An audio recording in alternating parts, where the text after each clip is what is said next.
India को Jammu and Kashmir के Reasi district में फ्रिकिंग 34 ट्रिलियन रुपीस का खजाना मिल गया। ये पोटेंशियली इंडिया की सऊदी जैसे ही काया पलट कर सकता है।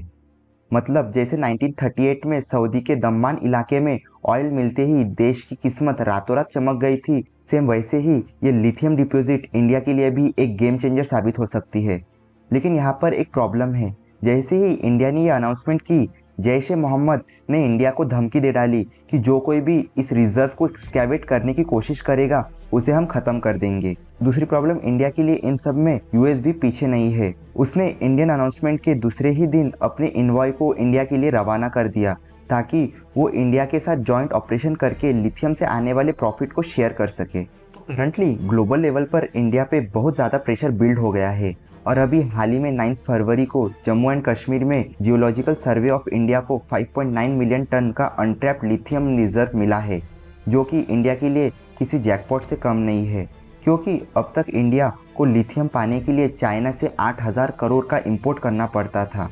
पर इस पूरे मुद्दे पर एक काफ़ी इंटरेस्टिंग पर्सपेक्टिव ये भी है कि इस खजाने की खबर कभी इंडिया को लगती ही नहीं अगर आर्टिकल 370 जम्मू एंड कश्मीर से नहीं हटता। देखो, साल 2018 के पहले तक कश्मीर के पूरे लैंड पर वहाँ के लोकल मिनिस्टर्स और ब्यूरोक्रेट का कब्जा था, क्योंकि 2001 में रोशनी एक्ट के वजह से जम्मू एंड कश्मीर में एक्सप्लोरेशन तो दूर, कोई नॉन कश्मीरी ज़मीन भी नहीं खरीद सकता था। आपको ये मालूम ही होगा, ये रूल हुआ करता था। प्लस इसी एक्ट के तहत जम्मू एंड कश्मीर गवर्नमेंट ने बहुत ही मिनिमम रेट पर वहाँ के मौजूद 16 लाख हेक्टेयर की गवर्नमेंट लैंड को डायरेक्टली लोकल्स को सालों के लिए लीज पर दे दिया था, वो भी एकदम मिनिमम पैसे लेकर। बट एक्चुअली में ये रूल एक मेजर स्कैम था। तो रूल के मुताबिक जे.एंड.के गवर्नमेंट ने 25,000 करोड़ वर्थ का लैंड लीज के लिए ओपन किया, लेकिन असल में गवर्नमेंट ने 16 में से सिर्फ 6 लाख हेक्टेयर ज़मीन ही लीज पे अवेलेबल कराया, जिसकी कीमत 317 करोड़ रुपीस थी। मगर इस डील के बदले में जे.एंड.के गवर्नमेंट को सिर्फ 76 करोड़ रुपीस ही हासिल हुए थे, मतलब 241 करोड़ रुपीस सीधे नेताओं के जेब में। लेकिन इनसे पहले खुद जे.एंड.के स्टेट विजिलेंस ऑर्गेनाइजेशन ने इस एक्ट के खिलाफ एफआईआर रजिस्टर किया, क्योंकि उन्होंने ये पाया था कि गुलमार्ग रीजन में कुछ ज़मीन पर्टिकुलर वेल ऑफ लोगों को ट्रांसफ़र की गई है जो स्कीम के लिए एक्चुअली एलिजिबल भी नहीं थे। लेकिन फिर साल 2018 में आर्टिकल 370 के एब्रोगेशन से भी पहले रोशनी एक्ट को रिपेल किया। उस वक्त के गवर्नर सत्यपाल मलिक ने तुरंत इस एक्ट से जुड़े लोगों पर एक्शन लिया और 2020 में जे.एंड.के हाई कोर्ट ने भी इस एक्ट को इलीगल और अनकॉन्स्टिट्यूशनल डिक्लेयर कर दिया। और फिर उस लॉफुल विक्ट्री के बाद अगले ही साल भारत सरकार ने आर्टिकल 370 को एब्रोगेट कर दिया, जिससे अब जे.एंड.के का लैंड सभी के लिए ओपन हो गया है, जीएसआई के लिए भी, क्योंकि 2022 में ही जीएसआई ने इस अनएक्सप्लोर लैंड पर लिथियम एक्सप्लोरेशन शुरू कर दी। बेसिकली जीआईएस की स्टडी के हिसाब से इंडिया के इन इलाकों में लिथियम मिलने की हाई प्रोबेबिलिटी है। और जैसे कि मैंने पहले भी कहा, इंडिया हर साल 8,000 करोड़ से भी ज़्यादा पैसा लिथियम इंपोर्ट में गंवा रहा है। तो जीआईएस का विजन एकदम क्लियर था, जल्द से जल्द लिथियम की खोज करके इस बोझ को कट करना। और फाइनली 9 फरवरी को मिनिस्ट्री ऑफ माइनिंग ने अपने ट्विटर हैंडल पर यह हिस्टोरिक अनाउंसमेंट की कि उन्हें 5.9 मिलियन टन लिथियम रिजर्व जे.एंड.के के रियासी डिस्ट्रिक्ट में मिले हैं। अभी एक्सप्लोरेशन तो एक आउटकम है आर्टिकल 370 के रिवोक होने का। इसके अलावा भी कई सारी चेंजेस जे.एंड.के के लोगों को देखने के लिए मिला, जैसे कि इंफ्रास्ट्रक्चर डेवलपमेंट में, गवर्नमेंट प्रोजेक्ट्स में क्राइम रेट काफ़ी कम हो गए हैं ऑन डिफरेंट लेवल्स पर। और ये न्यूज़ सुनकर सारे के सारे इंडियंस फूले नहीं समा रहे। सो मिनिस्ट्री ऑफ माइनिंग ने अपने ट्विटर हैंडल पर ये हिस्टोरिक अनाउंसमेंट की और बस फिर क्या था, दुनिया भर से अलग अलग रिस्पॉन्सेस आना शुरू हो गया, जिसमें से एक रिस्पॉन्स था जैश ए मोहम्मद, जो कि एंटी इंडिया ऑर्गेनाइजेशन मतलब पीपल एंटी फासिस्ट फ्रंट में है, PAFF ने इंडिया को ये कहकर धमकाया कि जो कोई भी इन रिजर्व को एक्सकैवेट करेगा उसको ख़त्म कर देंगे। उन्होंने तो कश्मीरियों को उकसाने के लिए ये भी कहा कि जे.एंड.के के रिजर्व सिर्फ वहाँ के लोगों के हैं और बाहर वाले उसे ले नहीं सकते हैं। पर ऑब्वियसली इंडिया ऐसे धमकियों से डरने वाला नहीं है, क्योंकि जीआईएस ने ये ओपनली अनाउंस कर दिया है कि वो जल्द ही लिथियम माइनिंग शुरू करने वाला है। खैर, ये तो बात हुई टेरर ऑर्गेनाइजेशंस की, लेकिन इस लिथियम अनाउंसमेंट के बाद अब वर्ल्ड लीडर्स का भी पूरा फोकस इंडिया पर आ गया है। सबसे पहले तो यूएस ने जीआईएस के अनाउंसमेंट होते ही दूसरे ही दिन अपने इन्वॉय को इंडिया के लिए रवाना कर दिया, क्योंकि अगर यूएस की लिथियम रिक्वायरमेंट को देखें तो वो ईयर ऑन ईयर 69% से बढ़ रही है और इसी डिमांड का 90% इम्पोर्ट अर्जेंटीना और चिली फुलफिल करता है। मतलब यूएस इन कंट्रीज़ पर ओवर डिपेंडेंट हो चुका है और बस इसी प्रॉब्लम को सॉल्व करने के लिए बाइडन ऑर्गेनाइजेशन ने national blueprint for lithium battery को लॉन्च किया। इस प्लान के अकॉर्डिंग यूएस इंपोर्ट को कम करना चाहता है और सेल्फ रिलायंट बनना चाहता है, जिसके लिए वो और ज़्यादा से ज़्यादा इन्वेस्टमेंट माइनिंग से लेकर लिथियम प्रोडक्शन में करने का प्लान कर रहा है, जिसमें ऑफ कोर्स इंडिया के ये रिसोर्सेज उसके लिए एक गोल्डन अपॉर्चुनिटी की तरह है। यही रीज़न है कि उसने अपने energy resources assistant secretary Geoffrey R Pyatt को इन्वॉय के तौर पे स्ट्रेटेजिकली प्लान करके इंडिया भेजा है।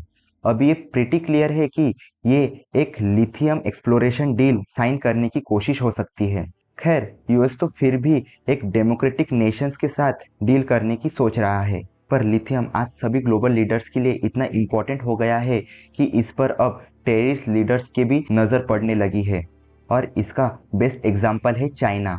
देखो, दुनिया का 60% लिथियम प्रोडक्शन चाइना ही करता है, पर इसके बावजूद भी उसकी नज़र अब अफगानिस्तान के रिजर्व डिपॉजिट पर है। बेसिकली कहा जाता है कि अफगानिस्तान के पास $1 ट्रिलियन वर्थ के अनट्रैप्ड लिथियम डिपॉजिट्स है। इन्हें अब तक एक्सट्रैक्ट नहीं किया गया और ना ही तालिबान को एक्सट्रैक्ट करना आता है। और इसीलिए जब रशिया यूक्रेन वॉर के वक्त सभी वर्ल्ड लीडर सिचुएशन को संभालने में लगे थे, तब चाइना के रिप्रेजेंटेटिव्स तालिबान के साथ डील करने में लगे थे। वेल, चाइना का मोटिव काफ़ी क्लियर है, किसी भी तरह लिथियम मार्केट को अपने काबू में करना। अब ऑब्वियसली ये इतने सारे सुपर पावर्स इसके पीछे पड़े हैं, तो भला लिथियम में ऐसा क्या छुपा है? बात यह है कि लिथियम की 3 मेन खासियत है जो कंबाइन होकर इसे इतना स्पेशल बनाती है कि उसे वाइट गोल्ड भी कहा जाता है। पहला है लिथियम का लाइट वेट, जो उसे परफेक्ट व्हीकल बैटरी एलिमेंट बनाता है। दूसरा है उसकी हाईली रिएक्टिव प्रॉपर्टी, जो कि फास्ट चार्जिंग में मदद करती है। और तीसरा है उसका लो सेल्फ डिस्चार्ज रेट, इससे बैटरी व्हीकल में लंबे टाइम तक टिकता है। Now I am sure already आपको ये पता होगा कि lithium electric car, laptop, smartphones और मिसाइल्स बनाने में भी यूज़ किया जाता है। पर इसके अलावा ये लिथियम का इस्तेमाल इन मिसाइल सिस्टम को कूल करने, माइक्रोवेव में सिरेमिक के बर्तनों को टूटने से बचाने के लिए और तो और मेंटल पेशेंट्स के मूड को स्टेबलाइज करने के लिए भी यूज़ किया जाता है। पर चलो एक बार इन सब को साइड में रखकर सिर्फ इलेक्ट्रिक व्हीकल से आने वाले डिमांड की बात करूँ, तो भी आने वाले 6 सालों में लिथियम की डिमांड 4 गुना बढ़ने वाली है। और बस इसीलिए 2021 में ही इस सॉफ्ट सिल्वर मेटल का प्रोडक्शन 100,000 करोड़ टन्स टच कर चुका था। कारण ये था कि कंट्री का ईवी कमिटमेंट, यानी कि इलेक्ट्रिकल व्हीकल कमिटमेंट। बेसिकली सभी देश अपने कार्बन इमिशन को कलेक्टिवली कम करने में लगे हैं और 2030 तक यूके, स्वीडन, जर्मनी जैसे देश खुद को 100% इलेक्ट्रिक व्हीकल मार्केट बनाना चाहते हैं। और ऐसे कंट्रीज जो कि इसी रास्ते पे चल रहा है, उनकी लिस्ट बहुत लंबी है, क्योंकि एक्सपर्ट का ये कहना है कि वाइट गोल्ड फ्यूचर में ब्लैक गोल्ड यानी कि पेट्रोल को रिप्लेस करने वाला है। और अब आप ये समझे कि मैं क्या कह रहा था जब मैंने इंडिया की सिचुएशन को सऊदी की सिचुएशन से कंपेयर किया था। जैसे ऑयल मिलने के बाद सऊदी की किस्मत रातों रात बदल गई थी, कुछ वैसे ही इंडिया के साथ भी हो सकता है।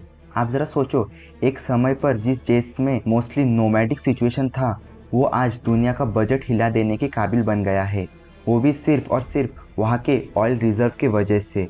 और ये सऊदी के केस में कैसे हुआ, चलो वो समझते हैं।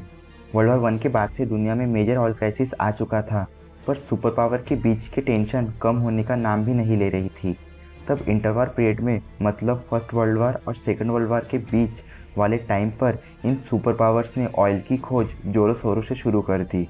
फिर 1938 में जब अमेरिका ने सऊदी के दम्मान रीजन में एक्सप्लोरेशन कंडक्ट किए, तब उन्हें ये पता चला कि यहाँ दुनिया का सबसे बड़ा पेट्रोलियम रिजर्व है। और बस फिर क्या था, सऊदी ने अपना ये ब्लैक गोल्ड दुनिया भर में बेचना शुरू कर दिया और इन्हीं रिजर्व से यूरोपियन, एशियन और अमेरिकन के साथ सऊदी के डिप्लोमेटिक रिलेशंस बिल्ड होने लगे। उसकी इकोनॉमी बढ़ने लगी, उसका ग्लोबल इन्फ्लुएंस बढ़ा और आज सऊदी ओपेक नेशंस के साथ मिलकर प्राइसेस को जब चाहे तब रेगुलेट कर सकता है। पर अब जो आगे दौर आने वाला है ना फ्रेंड्स, इसकी बात ही कुछ और होने वाली है। और ये दौर शुरू हो गया है और फ्यूचर में भी इसी का रहेगा, जो कि है वाइट गोल्ड। दुनिया भर में धीरे धीरे ऑयल पर डिपेंडेंसी कम हो रही है और लिथियम पर ज़्यादा होना शुरू हो चुकी है।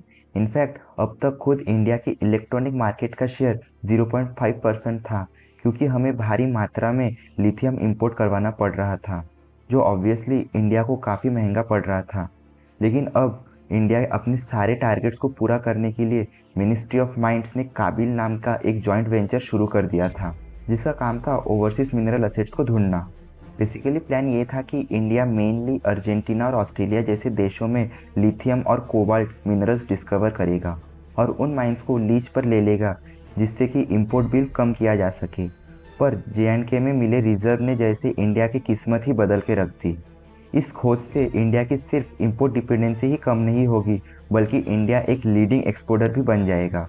तो फ्रेंड्स, ये न्यूज़ सुनकर आपको कैसा लग रहा है, कमेंट में ज़रूर बताइए। और वीडियो अच्छा लगा तो वीडियो को एक लाइक कर देना, और चैनल पर नए हो तो चैनल को सब्सक्राइब भी कर देना। और मैं आपको मिलता हूँ नेक्स्ट वीडियो में।